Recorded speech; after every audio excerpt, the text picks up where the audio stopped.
RandomJosh, and I'm back again with another new video. Welcome to another Random Monday.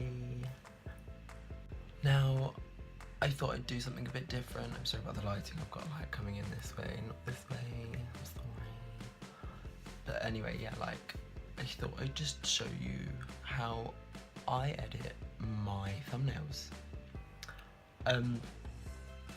So I don't take that long, really. I try and keep it quite simple. I mean, sometimes it does take a little bit of time, but the first step that I take is, obviously, I'll get done filming my video, roughly, or if there's a moment, say I'm doing like a face mask video, I'll do it halfway through the face mask video. I'll just take a moment, and I'll take about 10-15 pictures, and then just decide on whatever one looks best, almost.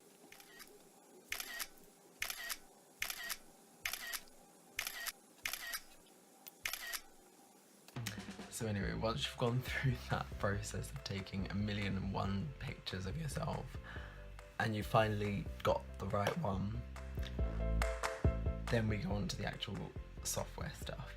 So let's jump into that right now.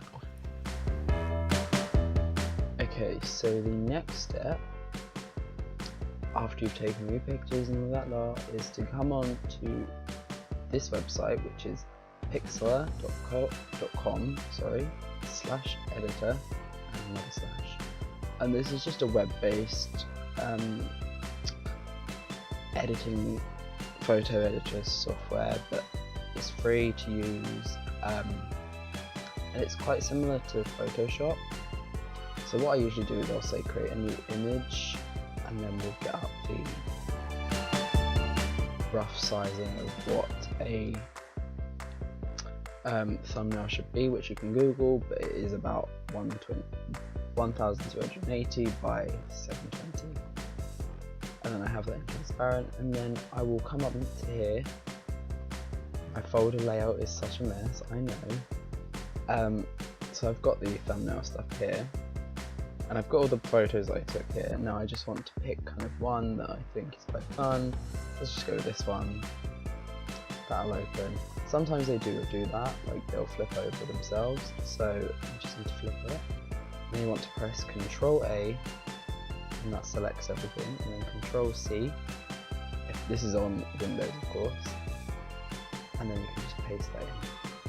And obviously the image size is a lot bigger, so you want to adjust the image to fit perfectly in the thingamajiggle. Oh no, I don't really want to do that. Let's go with about there. That should be fine, I believe. I just want to strip that out just to make sure it's definitely got the edges in. Cool. Okay, so now with mine I tend to go with a blurred background. So the way to do this is you duplicate the layer, and then you have to add a layer mask. You go into filters, Gaussian blur, just hit OK, and you go onto the gradient tool. Sorry if I'm going too fast for this, you can kind of slow it down if you need to, but it's just, this is the speed that I would do it myself. And you want to click this one, this is the kind of blurred one, and then you just want to go through the entire thing basically doing that, and make sure you're selected on the layer with the layer mask, so the duplicated one. So like I said, you want to kind of just make sure every single bit has got the blur. Obviously you can change the level of blur when you first hit the filter. I just go with the preset, which is usually 50, because it seems to work enough, because I don't want it to be too blurred. But if you really need to blur something out, then you can obviously go with a larger number. But yes, and then from here, and just get the eraser tool. And essentially you just want to erase the areas that you don't want to be blurred. I'm just going to choose the really big eraser just so I can kind of, you know, get some of the main chunks out. Now this can be kind of time consuming. You might find that, sorry, my voice is really cracking today. Sorry about that. Yeah, you might find that, God, I really don't know why it's so crackly. Yeah, you might, like I was trying to say, you might find that you need to go over this a few times, going backwards and forwards with the blur, in case you accidentally do something that looks a bit dodgy. Obviously remember, like, these are going to be a lot smaller, so less is going to be noticed. Now you get real up close and personal to my face. Oh, lovely.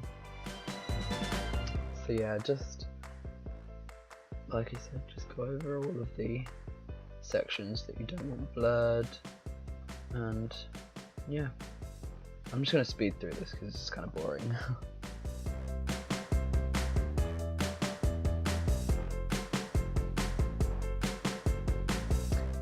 But yeah, so now that that bit's kind of done, you can see the background is now blurred, but my actual face is not blurred, which is what we were going for. And then I usually tend to kind of get my title. So this is actually going to be the, I'm actually doing the thumbnail for this video, so what is the video called? I didn't really think this through. Okay, so what we're going to call this, let's call this, well, it'll be how to make a thumbnail. I guess we can just call it that, how I make my thumbnails. And then, oops, just want to scale it up a little bit, change the colour around. I'm just going to change it to white now. That, make that in the center, so it's kind of, you know, fun. Then I'll usually just kind of flick through some of these and just find the one that kind of fits the theme, I guess, of the video. But for now I'm just going to go with kind of this one because it's quite simple, it's fun, that's kind of what I like to go for. So yeah, like I said, let's go for that one. I'm going to create a new layer. Let's go into the shape tool. I want this one, which is the rounded rectangle tool. And then you essentially want to up the radius a little bit to, I usually go for about 80, let's say. Get rid of the border size because you don't really want a border. And then just kind of cover that. You may think, what the hell, you've just covered the thing. Don't worry, I'm going to do that, and then you delete that. And now you want to come on to the fill tool, turn the opacity down. I usually go for about 80 again. 80 is the magic number here. And I will select a colour. So for this video I'm feeling maybe a green, or maybe a purple. No, I think I've done purple recently. It maybe I like a pale blue. Nice pale blue. There. Now obviously I could leave it like that, which gives the effect that the text is a different colour, but I tend to just put the text at the front just so it kind of is a bit more bold. And I actually think the white complements this quite nicely, so I'm going to leave this as is. Sometimes though you may find that you need to, when you do this, you might need to say invert selection, press delete, and then do it, and then it gives it a clean edge because sometimes the edges don't pick up fully and it kind of can look a bit crusty, so to say. But anyway, that is the first step of how I make my thumbnails, and then I just go ahead and save those. Make my thumbnails. Thumbnail. That's a really confusing one. I always just ramp it up to 100, just because why not? And I'm just going to keep it in that folder there. And that is that stage done. You can now leave pixlr.com. But now I go into PicMonkey, which I don't know how many of you know about PicMonkey, but it's quite good. But I only use this as a border. So you click on edit and then find the picture that you want, which is this one for me, and that will open it up. And this, when it loads. Okay. Now you can click on the frame tool. And now I just use the simple edge, just because it's something plain. It's not too full on. And then I get the eyedropper tool, and then I just kind of match it to that colour, and I match the inner colour to the same colour as well, just so it all flows and acts. It then kind of, this line here blends a little bit more. Obviously this is slightly opaque, but it's not opaque enough to not blend, so to say.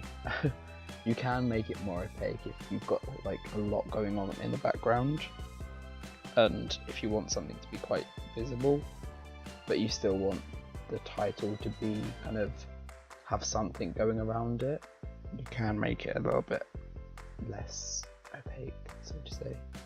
But yeah, that's literally all I use PicMonkey for. And then I will just save that.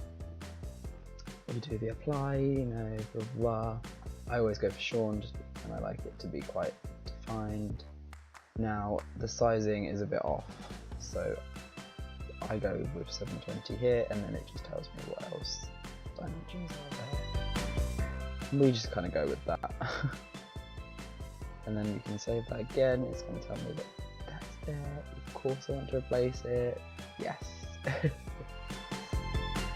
And that is that, basically.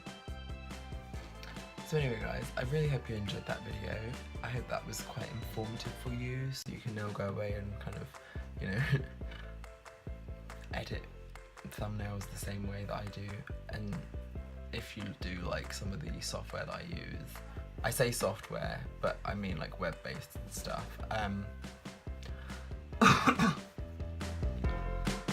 But also, another thing I just wanted to mention quickly, a lot of the stuff that I do in my thumbnails recently have been because of the YouTube creators community.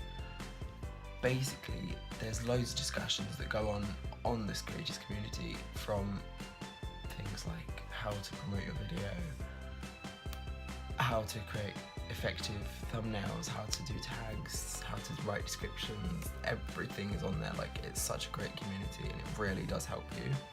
So if you are a creator, a YouTube creator like myself, and you haven't yet had a chance to look on there, honestly, just give it a look.